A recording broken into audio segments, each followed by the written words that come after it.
Whether you're a worrywart or, like me, afraid of the dentist, we all get nervous and anxious from time to time. But what's it like when that dominates your life? Find out about anxiety and anxiety disorders and how people can overcome them next on Speak Your Mind.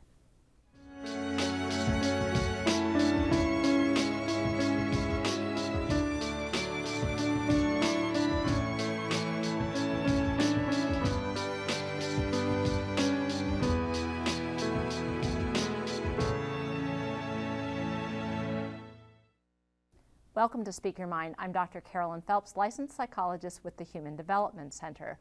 Whether you've never taken a vacation that you can't drive to because you're afraid to fly in a plane, or whether you sweat the small stuff because, frankly, you can't tell the difference between the small stuff and the large stuff, fear not. You've come to the right show. And if you're thinking, well, the whole point is that I don't know how to fear not, breathe and keep watching, because tonight my guests and I are talking about overcoming anxiety and anxiety disorders.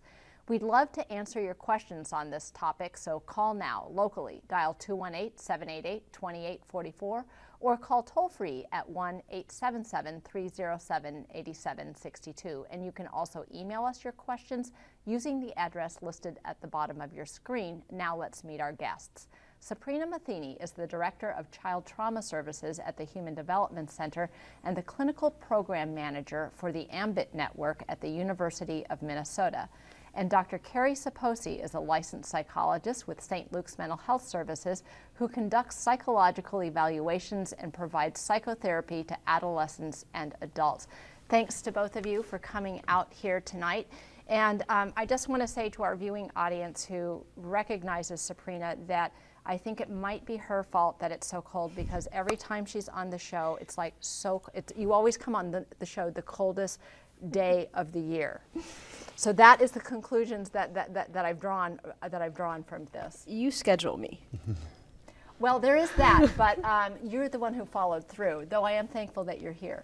But I think a good place for us to start tonight would be just about articulating that difference between a normal anxiety or functional anxiety and anxiety disorders. So, Kerry, let's start with you and talk a little bit about how we're supposed to have some anxiety and when we're supposed to have some anxiety in our life. Yes, well, certainly everyone experiences anxiety and worry, to a certain degree, and it is, as you said, adaptive. It is helpful. It helps us to take situations seriously and prepare, do some planning to resolve various problems and challenges in our life.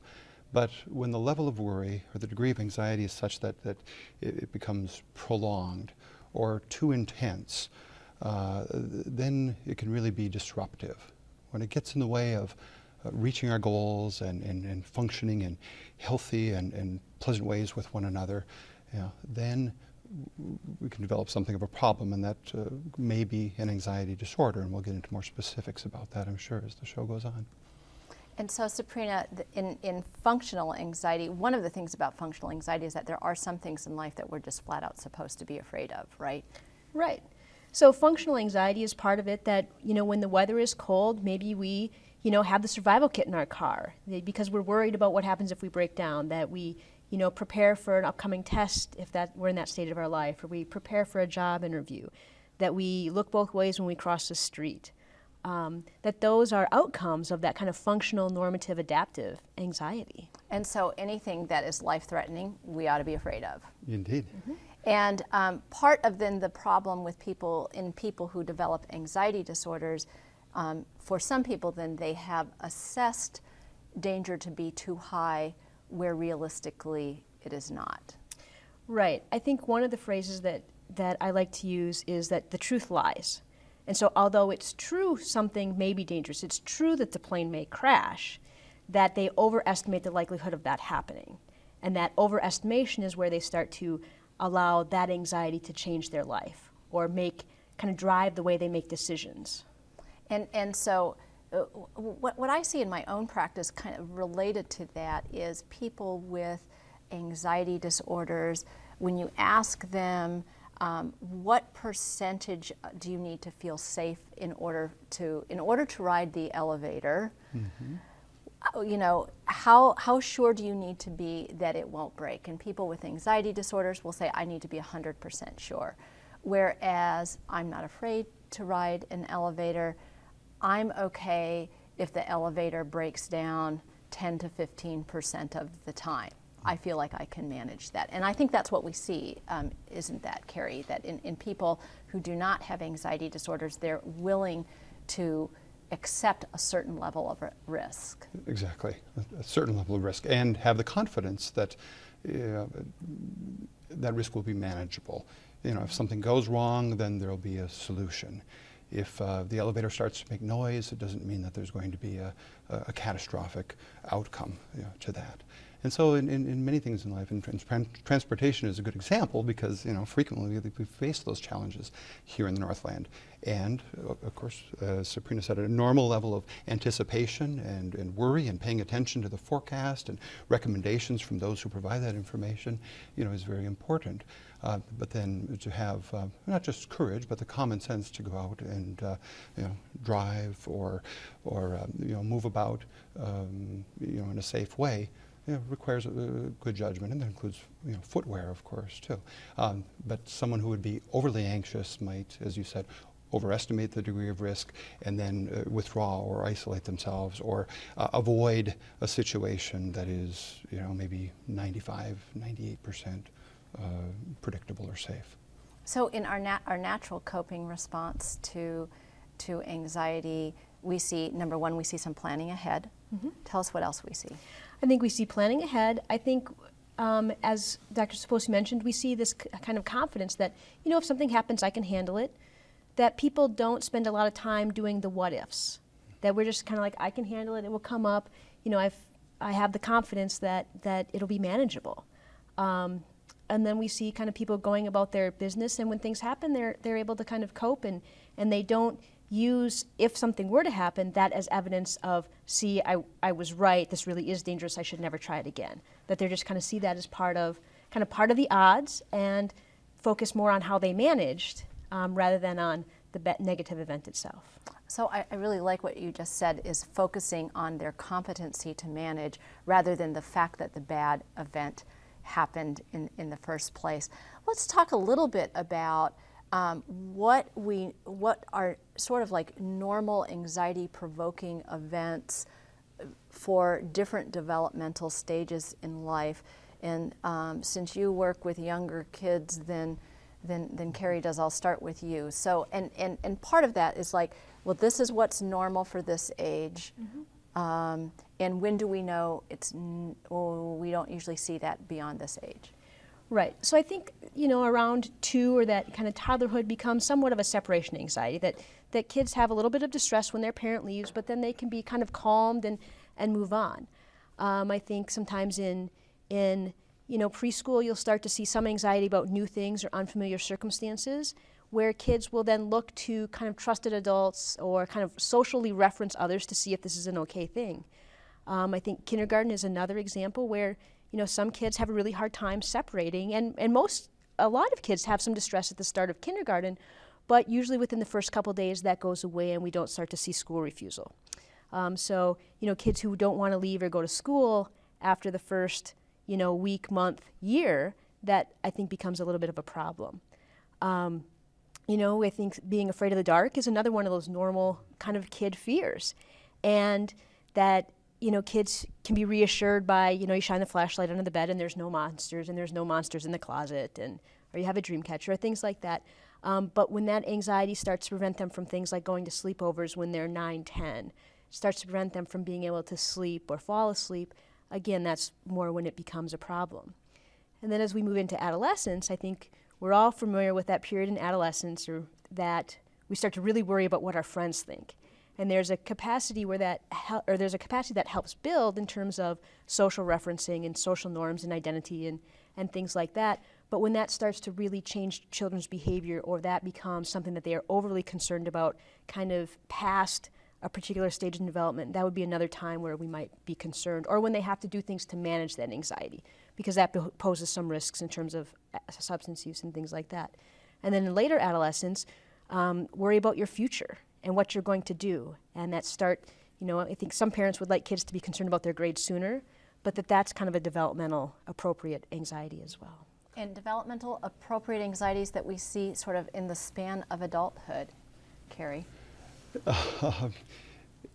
Any number of forms of anxiety, of course, and I think what you said, Saprina, about learning early on the cues from others and feeling a sense of safety about various situations, because while many things are repetitive in our life, we'll often experience novel, unusual situations, meeting people that we've not met before, being in social settings that are more challenging than we're accustomed to, stepping up to unfamiliar places, going away to college, entering the military, getting a first job, and so to have the ability to admit some discomfort and maybe some fears, to ask for reassurance, to kind of check that out with other people. For the very little child, it might be fear of the thunderclaps, or the first few times they hear a car honking. And that might be very frightening, and they have that fear response. But eventually, they come to learn that it's normal and it's part of the ordinary environment. And so I would suggest that all through life, we continue to experience things where, if we have that reassurance and we have good information and we know ourselves, we know our bodily reactions, we can attend to anxiety and manage it, and that's what a lot of this is about, coping effectively. Then we'll be okay. But when anxiety and worry build and build and build, and we ignore those signs and symptoms, then the anxiety disorders may develop. We have some questions coming in here, so I better get to some of these questions. And Kerry, we'll start with you again. Can you tell me about social anxiety? A woman in Duluth called in to ask, what is social anxiety? Mm-hmm. Well, first of all, social anxiety is distinct from shyness, and it's not the same as shyness. Many people are shy, a little bit reserved, apprehensive about new situations or meeting new people, and that can be really quite normal and non-problematic. But social anxiety is specifically the level of discomfort and in again, new situations or meeting new people or anything that has a social demand. And a key feature of that is that someone is concerned that they might be negatively evaluated or judged. And so for many people, I think it starts out if they're treated unfairly on the playground, or if in the first time they have to stand up and give a presentation before class. And so they become overly self-conscious, not about the content of the presentation or what they're trying to say or do, but that others might misperceive them and treat them unfairly. And so we know that there's sort of two forms. One is that very specific public speaking, and the other is this more generalized inability to really function in social settings because of that fear of being scrutinized. And I had seen a woman years ago in a different state who was so debilitated that she was unable to go to the grocery store because she thought by writing a check that she might make a mistake in writing a check because the people looked at her. Maybe she was writing the check too slowly. So even something like this can be very, very debilitating for folks. Then here is a woman who has a friend with anxiety problems and drinks beer as a way of coping. Talk to us. This is, I think, like a good little segue into if you have anxiety problems. Let's first start with the use of alcohol to treat that. Right. Well, I think the problem with the use of alcohol to treat the anxiety is it doesn't actually make the anxiety go away, and that over time that there tends to be a higher and higher need for alcohol in order to get the same effect on anxiety. So it really just serves as kind of that numbing Band-Aid type coping strategy. Works in the short run. Exactly, but is very ineffective and maladaptive in the long run. Because it also can, if really used a lot, create a second problem. So now you're anxious and you have a drinking problem at the same time. Right. When you were just anxious, but now you had one problem, now you have two problems. Right, and I think it can really fuel a cycle because then it's like, I get anxious, I drink alcohol, my body craves alcohol, I get anxious, and we have that kind of ongoing kind of compounding of the issues that really start to escalate. So instead, let's talk about some specific strategies that we teach people when they to manage their anxiety instead of drinking a beer. Right. Well, I think, Kerry mentioned that physiological reaction, that anxiety tends to have an effect on our body. It speeds our heart up, it makes us breathe faster, we get tense. And so deep breathing is one of those skills that we really teach people with anxiety to try to slow down that physiological response and take some control, slow their mind down. And so I would say deep breathing is kind of at one of the basic kind of bottom skills. And then I think you can move up to other mindfulness things, because anxiety tends to be about, kind of the catastrophe of the future rather than staying present. So mindfulness about, what are all the different shades of blue that you see right now in this moment? What can you pay attention to right here, right now, in terms of that kind of grounding? And then there are various kind of cognitive techniques where you can do some of that fact-checking about what percentage of this is likely, and kind of challenging your thoughts to really try to come back to reality a little bit. So one of the things that I liked about what you said and mentioned was just that whole physiologic experience of anxiety, which truly, when our anxiety levels are high, is very uncomfortable. Mm-hmm. And so we understand people's motivation to get rid of that kind of discomfort. This isn't just it's not just like this thought about, I don't want to do this thing in the future, that I don't want to give a speech in the future because I'm afraid of how I'll be evaluated, but of just how physically discomforted we become in that. And so the deep breathing then changes that whole physiology and is a different way of getting what we want that the beer will do, but we don't develop in general a deep breathing problem where we don't lose jobs because we have a deep breathing problem, right? Right. We don't get arrested while driving in deep breathing for the most part then. Mm-hmm.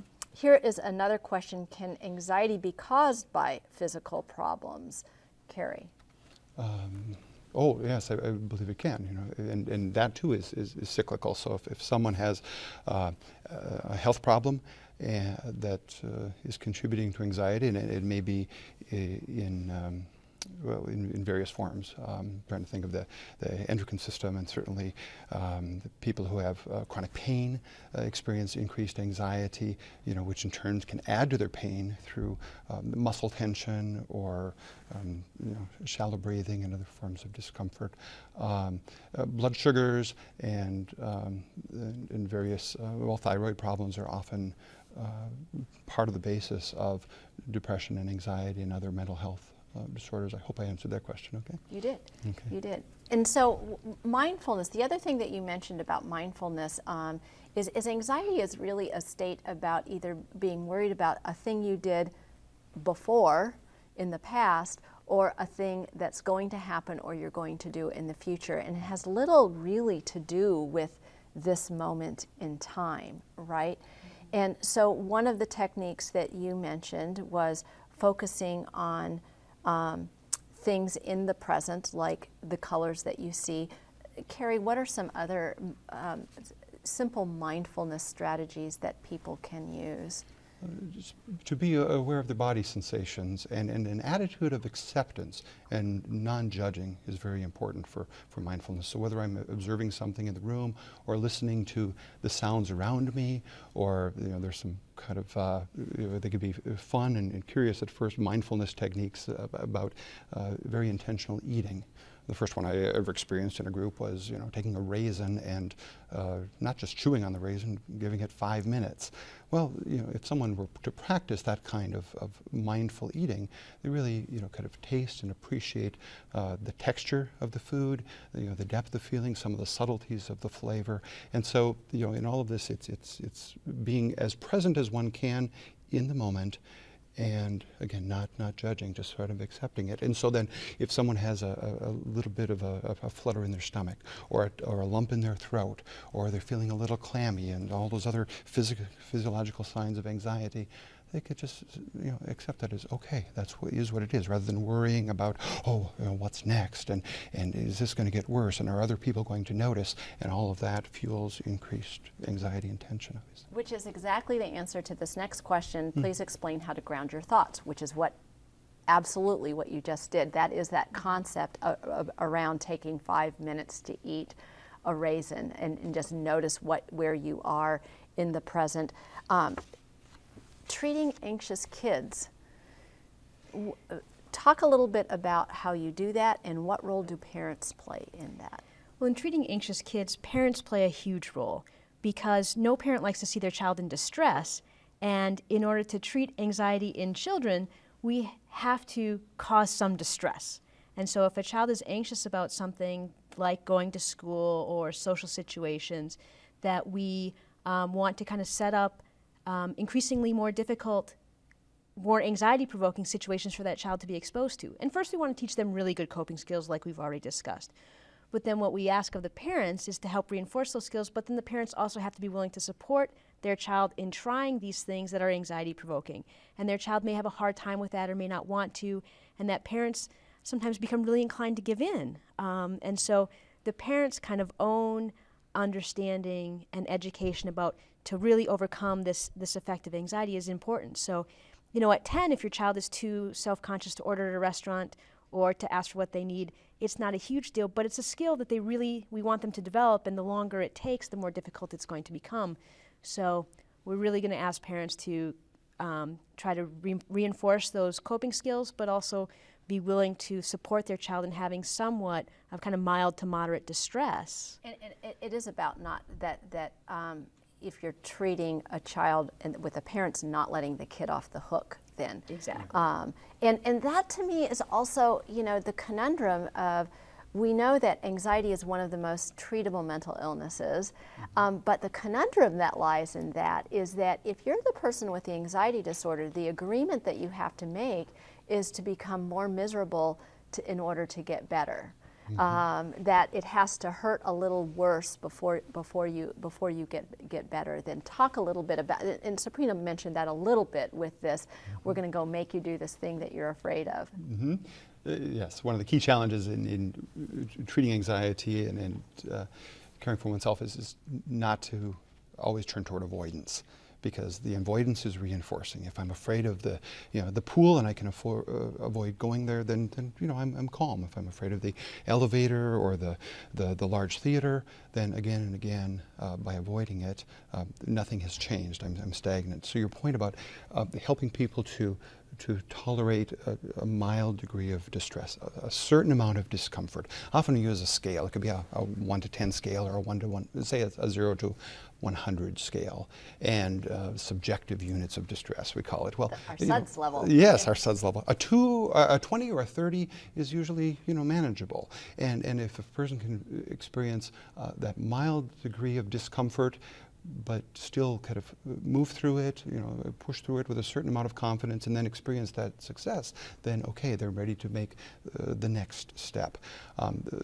Don't want to necessarily ask people to go too far, too quickly, whether they're children or adults, because if they experience too much distress all at once, the 50 or 60 or something, it may backfire, or they lose ground, or they go back to that preference for avoidance. And it's really interesting because you're talking about the 50 or 60, they go backwards and lose ground. And I also work with athletes, doing sports psychology with athletes, and we actually want them to be around a 60, which is that the notion that one of the things that heightened anxiety does is it heightens your level of awareness and your acute ability to concentrate. So for the flip side of that, if you really are doing something that you want to be very, very good at, having some level, you have to have some level of interest in what you're doing and not be too relaxed either.